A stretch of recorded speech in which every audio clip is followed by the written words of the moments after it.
o texto que lemos como leitura oficial, que está contido no segundo livro de Reis, no capítulo de número 5, é um texto bíblico, uma narrativa muito conhecida da igreja. Os irmãos que têm o hábito de estar lendo a Bíblia conhecem muito bem esta história, que narra um dos grandes milagres que a Bíblia Sagrada registra, um milagre duplo, tanto uma cura física como uma cura espiritual, que é ainda mais importante, porque para Deus o mais importante é curar a alma do homem. A cura da enfermidade física, ela é muito relativa, tanto faz Deus fazer como não, mas o importante para ele é que o homem tenha saúde em sua alma.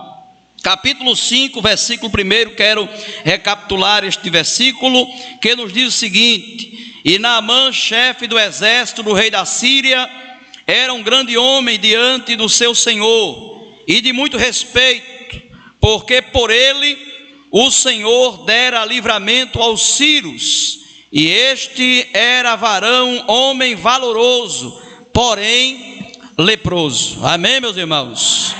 E como falei, esta narrativa bíblica, esta história, ela ocorreu durante o ministério de um dos maiores homens que a Bíblia Sagrada teve o prazer de registrar, que a história ela teve o prazer de registrar. Um homem chamado Eliseu, um dos homens mais referendados da Bíblia Sagrada, um grande homem de Deus, um grande profeta.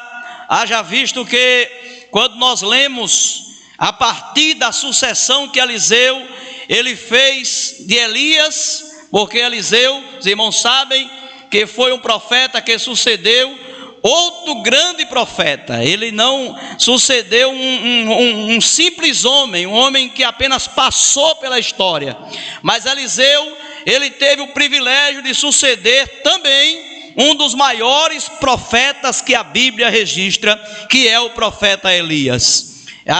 Este homem, ele teve uma importância tão grande que os profetas, em especial o profeta Malaquias, quando profetizava a respeito da vinda de Jesus, ele disse que antes que isto acontecesse, um homem surgiria com o espírito de Elias, ou seja, com a autoridade que Elias tinha, com a coragem que Elias tinha, e este homem, ele iria preparar o caminho do Senhor. Malaquias estava falando do profeta João Batista, que o próprio Jesus disse que nascido de mulher, nenhum homem foi maior do que ele. Curiosamente, João Batista nunca operou milagre algum em seu ministério. Um homem simples, um ministério rápido, mas ele nada mais, nada menos, preparou o caminho para aquele que viria libertar a humanidade do seu pecado. Então, Jesus disse que nascido de mulher, nenhum homem foi maior do que ele. Se Jesus disse, quem sou eu para dizer o contrário? É a palavra quem está dizendo. Mas Eliseu, ele era um homem tão importante, e a gente não vê isso, é curioso, que a gente não vê isso com nenhum outro homem com tanta frequência, porque geralmente quando se fazia menção do nome de Eliseu, geralmente se chamava ele de homem de Deus. Quase sempre, quando se falava de Eliseu, se dizia: este é um grande homem de Deus, um homem que operou milagres extraordinários. E a gente, antes que este milagre aqui acontecesse, da purificação de Naamã, da sua lepra, Eliseu posteriormente ter visto Elias sendo tomado numa carruagem de fogo, sendo levado ao céu, fez um pedido inusitado a Elias. Ele pediu que o espírito de Elias pousasse sobre ele, mas não de qualquer forma. Ele queria porção dobrada. Ele tinha tanta vontade de fazer a obra de Deus, de fazer as coisas de Deus, que ele queria que o espírito que operou em Elias, operasse nele de forma dupla, de forma dobrada. Eu quero o dobro. O que Elias fez, eu quero fazer dobrado. Glória a Deus. Desejo de um homem de Deus. E Elias disse: olha, se você vê, na hora que eu subir, vai se cumprir o teu desejo, a tua vontade será realizada. E assim aconteceu, a capa de Elias caiu, aleluia. Eliseu tomou posse da capa e opera o primeiro milagre, colocando a capa sobre as águas do Jordão. O Jordão se abre em duas bandas e ele atravessa, e do outro lado, os profetas que estavam ali esperando, entenderam que o Espírito que operava em Elias, agora estava sobre a vida de Eliseu. Este homem que multiplicou o azeite da viúva, como foi dito aqui pelo nobre, quarta-feira no ciclo de oração, quando falava que para Deus, 1:37 de Lucas, nada é impossível. Ele opera este grande milagre, multiplicando o azeite da viúva. Este homem, aleluia, que com 20 pães alimenta 100 homens. Tem homem que sozinho come esses 20 pães, e ele com apenas 20 alimenta 100 homens famintos. Tira a morte da panela, glória a Deus. Este homem, glória a Deus, ele desvenda o segredo do rei da Síria, quando planejava na sua cama, no seu quarto, quando ele tentava atacar o povo de Israel. Aí Deus revelava a Eliseu, e Eliseu dizia ao rei de Israel: olha, vai por aqui, porque ele está planejando ir por ali. E assim era feito, porque este homem era um homem de Deus, porque Deus trabalhava através da sua vida, porque Deus operava milagres através da vida deste homem. E durante este grande ministério, a Bíblia relata que um homem não israelita, este homem chamado Naamã, ele estava passando por um problema muito sério, um problema de saúde. Ele foi acometido de um câncer de pele, e este homem, ele não conseguia encontrar a cura para a sua enfermidade. Ora, Naamã, ele era um homem de projeção, era um homem que estava em pleno crescimento.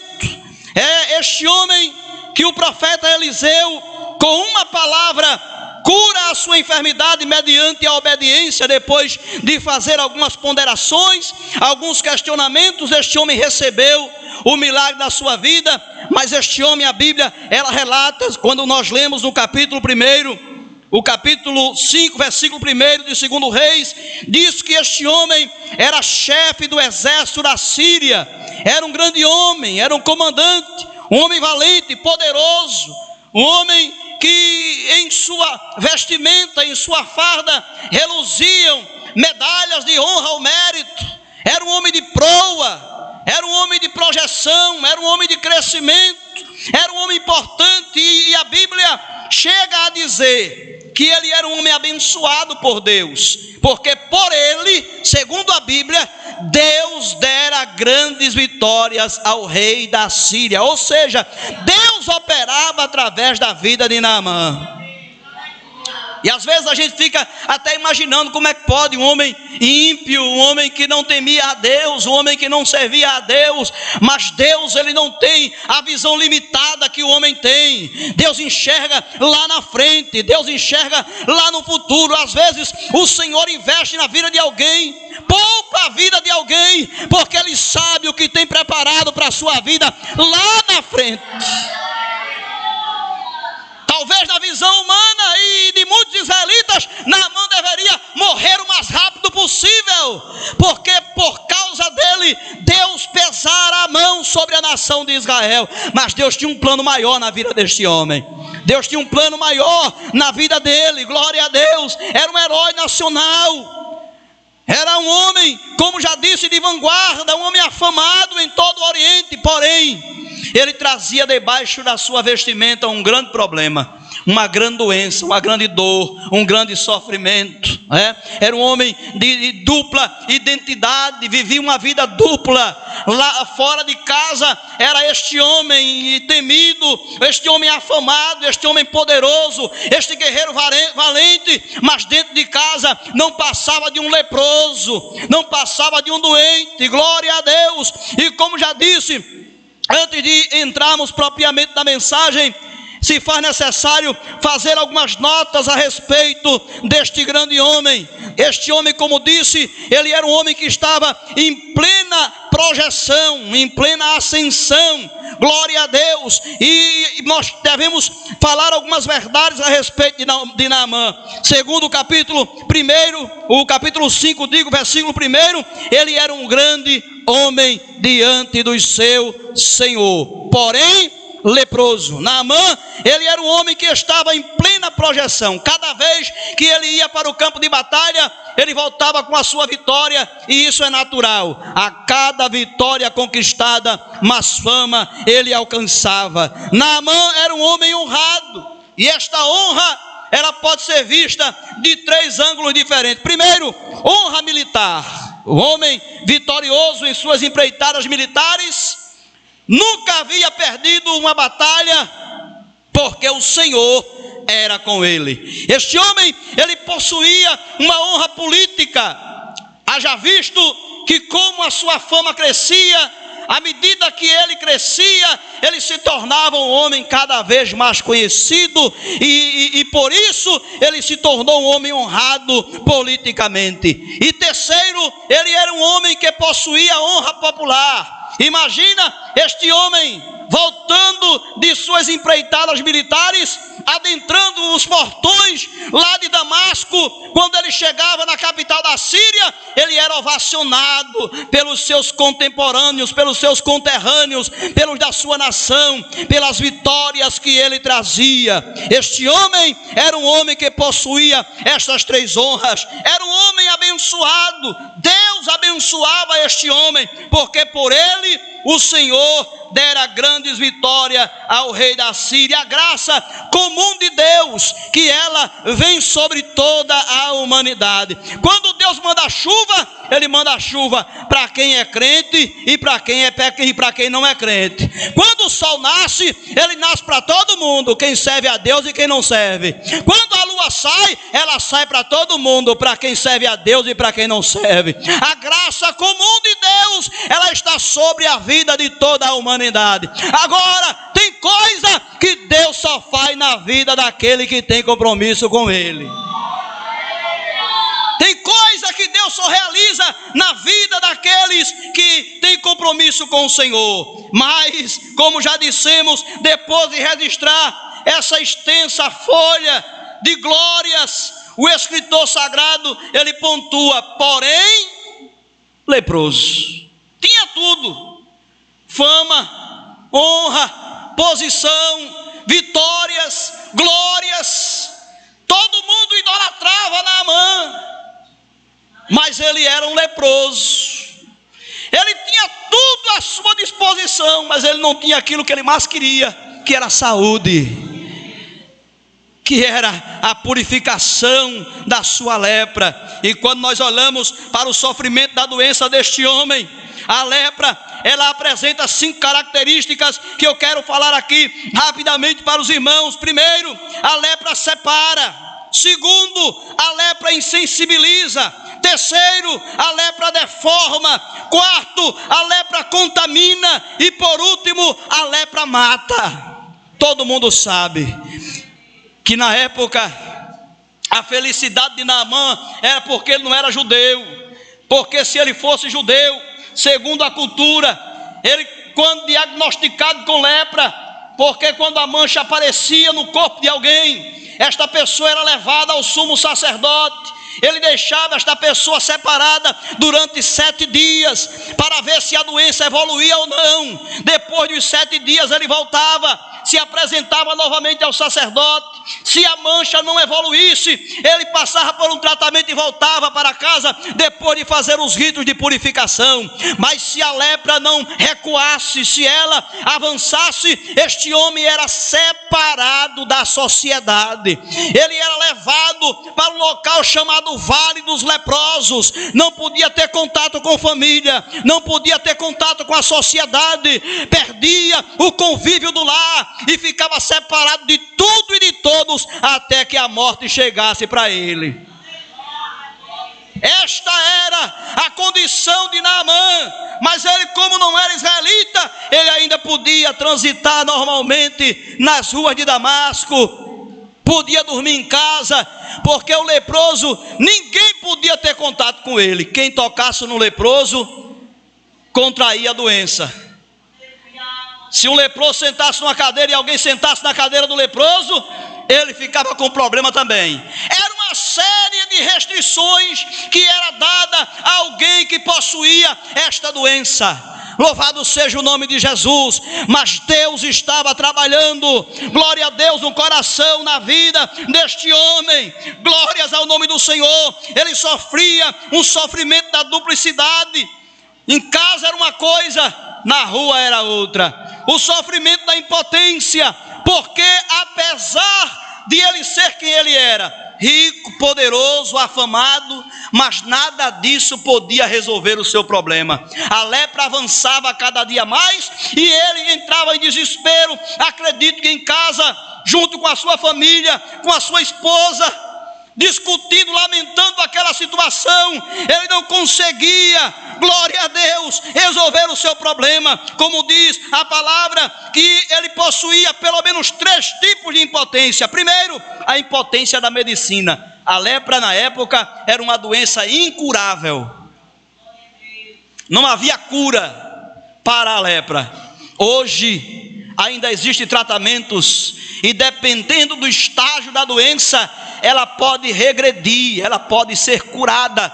Dependendo do estágio, quando descoberto no início, o tratamento pode fazer com que a doença ela estacione. Ainda existem cirurgias que podem tirar o tumor onde ele estiver, ou até o órgão, e esta pessoa pode continuar vivendo com qualidade de vida por algum tempo. Mas na época não havia tratamento algum para esta doença. A medicina ela era impotente, e o seu dinheiro, a sua fama não podia resolver o seu problema. A impotência no dinheiro, a impotência na política, nada disso poderia resolver o seu problema, a sua situação. Mas a Bíblia nos mostra, irmãos, é por isso que é glorioso servir a Deus, é por isso que é bom servir a este Senhor, porque quando nada pode dar jeito, há um Deus no céu que pode dar. Quando o homem não pode resolver, Deus resolve. Quando as portas se fecham, há um Deus no céu que, se Ele quiser, Ele até arranca a porta e joga ela fora, com ferrolho e tudo, porque Ele é poderoso para assim fazer. E Deus, Ele usa o improvável. Paulo escreve na sua primeira carta aos Coríntios, capítulo 1, versículo 27, ele diz que Deus usa as coisas fracas deste mundo para confundir as fortes. Deus usa as coisas vis, as coisas desprezíveis deste mundo. Ele confunde, Ele escolhe aquilo que não é, para confundir aquilo que é, porque Deus, Ele vai sempre na contramão daquilo que a humanidade enxerga. Glória a Deus. Para a felicidade de Naamã, em sua casa havia uma menina crente, uma jovem israelita, que havia sido raptada de sua casa, de sua família, em uma das incursões do próprio Naamã. Quando invadiram Israel, levavam a jovem cativa, presa, escrava, para Damasco. E esta jovem servia como escrava, como serva, a mulher de Naamã. E aquela menina conhecia a Deus, temente a Deus. Ela olha para sua senhora e, vendo o sofrimento do seu senhor, ela dizia: ora, minha senhora, tomara que meu senhor estivesse lá em Samaria. O homem de Deus que lá está, olha ela aqui, lembrando quem era Eliseu. O homem de Deus o curaria da sua lepra. Esta menina, irmãos, ela poderia muito bem deixar Naamã se acabar, morrer, até porque ela foi tomada à força. Ele não pediu por gentileza para que ela o acompanhasse até Damasco e servisse a ele e a sua casa como escrava. Não, ela foi tomada à força, ela foi levada violentamente, de forma que ela poderia muito bem deixar para lá, não está nem aí. Aleluia. Ela rompeu algumas barreiras, a barreira da discriminação, a barreira da distância, a barreira do ódio. Ela rompeu tudo isto, porque crente, ele é crente aonde ele estiver. Ou em Samaria ou em Damasco, se ele teme a Deus, ele é crente do mesmo jeito. Não é a distância, não é o ódio, não é a discriminação, não é nada que pode separar o crente do amor de Deus. E ela não perdeu a oportunidade de testemunhar das grandezas do Senhor de Israel. Ela disse: tomara que meu Senhor estivesse lá em Samaria, ele seria curado da sua lepra. Glória a Deus. E a mulher não teve demora. Quando Naamã chegou em casa, ela disse: olha, meu filho, esta menina, ela disse assim, assim, assim. Ele não tinha saída, ele já tinha recorrido a tudo e a todos. Prontamente procurou o rei Ben-Hadad e contou a história a ele.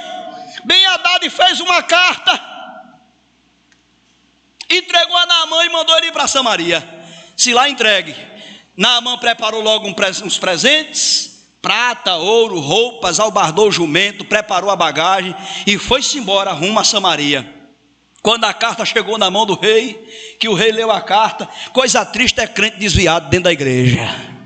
Era o rei de Israel, estava desviado, não conhecia mais a Deus. Quando leu a carta, rasgou as vestes. Porventura sou eu Deus para curar ninguém? Esse homem quer ocasião contra mim, ele está querendo um pretexto para guerrear contra Israel. Mas quando Eliseu escutou a conversa, ficou sabendo do que o rei fez. Só diga a ele que manda ele vir para cá,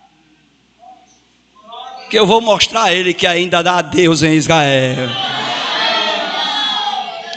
Naamã cometeu um equívoco enorme. Ele achava que as coisas de Deus se tratava de relações públicas, que com uma canetada se resolvia. Nananina não. Com Deus é diferente. Ou se humilha, ou reconhece que o grande é Ele, que o soberano é Ele, ou vai morrer leproso. Tem que se humilhar diante de Deus. Deus não está sujeito à agenda dos poderosos. O poderoso é Ele, o soberano é Ele, o grande é Ele. É Ele quem faz. Naamã equivocou-se. Eliseu manda ele vir aqui. Quando ele chega, achava que Naamã ia jogar um tapete vermelho para ele passar por cima, ia chamar a banda marcial lá de Samaria para tocar trombeta, para ele se apresentar. Ora, era o homem mais poderoso da época que estava se apresentando. Não era qualquer um, era o comandante do exército mais poderoso da época. Ele queria um tapete vermelho, a corneta tocando para recebê-lo. Eliseu nem para a cara dele olhou. Eliseu nem para a cara dele olhou, mandou um recado. Ô Geazi, seja lá como for, vá lá e diga a ele que dê 7 mergulhos no Rio Jordão, o problema está resolvido. Mas irmão, quando o recado chegou, oxente, o homem ficou muito amuado, abusou-se, ficou bochechudo, acaba doente, morrendo, leproso, querendo ser curado e cheio de direito. Mas Deus é especialista. Deus, antes de operar o milagre, Ele bota o dito cujo no seu devido lugar. Procura teu lugar, rapaz. Está doente, morrendo, ainda está cheio de direito. Porventura, lá em Damasco não tem rio, queria tomar banho de água mineral. Ele não poderia mandar eu mergulhar lá, em águas limpas, cristalinas, ou vir aqui, colocar a mão sobre mim, invocar o Deus dele, e eu ficar curado? Não, senhor. O Jordão estava transbordando na época, água barrenta, suja. Se ele vai lá, dê 7 mergulhos, porque antes do milagre acontecer, algumas coisas precisam acontecer antes. E Deus precisava trabalhar na vida dele. para primeiro o milagre acontecer. Lá vai ele emburrado no meio do caminho, voltando para casa. Queria não. Mas Deus é tão bom. Deus é tão bom. É por isso que a gente está aqui. Porque Ele é tão bom, Ele é tão misericordioso, sabe? Porque mesmo com a gente sendo cheio de direito, muitas vezes emburrado, reclamando de tudo, mas Deus sempre tem uma segunda oportunidade. Deus sempre está usando alguém para fazer e falar. Aí no meio do caminho Deus usa um dos seus servos. Aí diz: mas meu senhor, o senhor tem razão de estar desse jeito? Não. Se porventura ele te pedisse algo pior para fazer, o senhor não faria? Mas o que é 7 mergulhozinhos ali no rio? É ligeiro. No instante o senhor mergulha e acabou essa história. Aí ele mesmo emburrado foi lá, né? E deu ouvido à voz do seu servo, do seu criado, e foi lá no rio, o rio transbordando em suas ribanceiras. E quando ele chega, vai tira a sua roupa, cheio de dedos, cheio de nojo, né? E bota o pezinho lá no rio. Parece que eu estou vendo aquele homem acostumado com regalias, com luxo, com mordomia, e agora tendo que descer do pedestral. Glória a Deus, porque, irmãos, o homem, ele precisa se humilhar diante de Deus, para que o Senhor possa operar o milagre em sua vida. Imagine quando Jesus chega lá nas partes de Tiro e Sidom, quando ele tem aquele encontro com a mulher cananeia, que ela vai gritando atrás dele, dizendo: Senhor, tem misericórdia, filho de Davi, tem misericórdia da minha filha, porque ela está miseravelmente endemoniada. Aleluia, aquela mulher gritando, e os discípulos dizem: Senhor, despede essa mulher, ela vem aqui atrás incomodando. Aí Jesus para e olha para ela e diz: eu não vim senão as ovelhas perdidas da casa de Israel. Não é bom pegar o pão dos filhos e deitá-la aos cachorrinhos. Imagine se aquela mulher, ela tivesse mal criado e tivesse, aleluia, se levantado contra Jesus. Mas ela disse: eu sei, Senhor, mas também os cachorrinhos, eles se alimentam das migalhas que caem da mesa do seu Senhor. Quando vem de Deus, quando vem de Jesus, até o farelo do pão resolve o problema. Aleluia, porque o Senhor, Ele é soberano para fazer. Agora eu preciso entender qual é o meu lugar. Tem que se humilhar diante dele. Lá vai Naamã, entra no rio, glória a Deus, dá o primeiro mergulho. Quando ele levanta, que olha, nada acontecia. Não era um, eram 7. Quando ele dá o segundo, levanta, a mesma coisa. Mas cada mergulho que ele dava, ficava ali todas as macelas que impediam que o milagre acontecesse na sua vida. A cada mergulho que ele dava, ficava lá dentro disse-me-disse, a língua grande, a insatisfação, a arrogância, a prepotência, o orgulho, ficaram ali dentro da água barrenta. Glória a Deus. Quando ele dá o 6º mergulho que levanta, talvez ele imagine consigo: isto é brincadeira, será possível? Aleluia, nada aconteceu. Mas quando ele dá o 7º mergulho, aleluia, eu não sei se os irmãos já ouviram falar, e acredito que sim, né? Tem uma empresa por aí, eu não estou fazendo merchan, nem propaganda de ninguém não, mas há uma empresa aí chamada Cicatricur, né? Um negócio assim, que eles dizem que houve um acidente científico e descobriram a receita, que tem umas pomadas aí, que ela rejuvenesce a pele, ela tira até ela faz cicatriz desaparecer. Eu não sei, que eu nunca usei, mas dizem por aí que faz isso. É porque ele não conhecia. Jesus estava muito avançado, Deus está muito adiantado, viu? Porque ele não conhecia a lama do Rio Jordão. Porque, glória a Deus, a Bíblia diz que quando Naamã dá o 7º mergulho, que ele levanta, o milagre aconteceu. Deus, quando faz, Ele faz para impressionar. Porque Deus não apenas se contentou em curá-lo da lepra, a sua pele ficou como a pele de uma criança. Vai rejuvenescer assim lá no céu. Ô lama gloriosa, irmãos.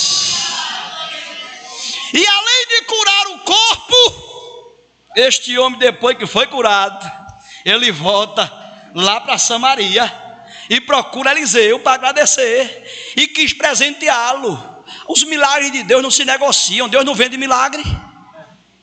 Deus não vende milagre. Deus não negocia milagre. Ele disse: vai contigo tuas oferendas, tuas ofertas, teus presentes, leva contigo, eu não quero é nada. E além de não querer, ele além de não ter deixado os seus presentes, quando Deus transforma, transforma de verdade, irmãos. Aquele homem voltou para casa curado. Mas sabe o que ele pediu a Eliseu? Ele disse: olha, meu senhor, permita que eu leve aqui 2 cargas de areia dessa terra. Essa terra é santa, essa terra é abençoada. Permita que eu leve 2 cargas e 2 jumentos carregados de areia dessa terra. Eu quero lá levantar um altar com essa areia daqui. E daqui por diante eu não sirvo, eu não adoro a outro Deus a não ser o Deus de Israel. Porque somente Ele cura, somente Ele liberta, somente Ele transforma, somente Ele tem poder para fazer milagre. Vou fazer um altar e daqui para frente eu só adoro a Ele, porque só Ele é digno. Aleluia, só Ele é merecedor da nossa adoração, porque só Ele pode fazer aquilo que foi feito. E ainda tem mais. Ore a Deus, porque meu Senhor, vez por outra, entra no templo de Rimon, seu Deus, para adorá-lo, e Ele sempre me chama para ir encostado com a sua mão no meu ombro. Quando eu entrar lá, ore a Deus, para que Ele me perdoe por ter entrado lá. Transformação de vida na vida daquele homem. Nesta noite, se há alguém aqui, eu não sei, que entrou por estas portas, que ainda não fez a sua decisão para Jesus, eis a oportunidade de mergulhar no rio. O rio está aqui é o Jordão de Deus, aleluia, e Ele ainda continua operando milagres. Se você deseja, venha dar um mergulho neste rio. Se você deseja, venha entregar a sua vida para o Senhor, porque Ele pode libertar a tua alma desta lepra chamada pecado. Glórias ao nome de Jesus.